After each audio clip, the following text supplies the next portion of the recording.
ఇంతకుముందు మీరు చూసినటువంటి జంట నారింజ కాయల్లో ఒకటి కోసేసాం, పండిపోయింది. ఈ రెండోది కూడా పండిపోయింది, అందుకని వీడియో తీస్తున్నాను చెప్పండి. అప్పట్లో వీడియో కోసం ఒక కాయ కోయటం జరిగింది. రెండో కాయ ఇటు పక్కన ఉన్నదన్నమాట.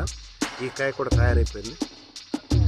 ఇందులో విశేషం ఏమిటంటే ఇంత పెద్ద సైజు కాయటం నాకు ఆశ్చర్యంగా ఉంది కదండి. చెట్టు చూడండి, కాసిన కొమ్మ చూడండి ఎంత సన్నగా ఉంది, చాలా సన్నగా ఉంది కదా ఇది కొమ్మ.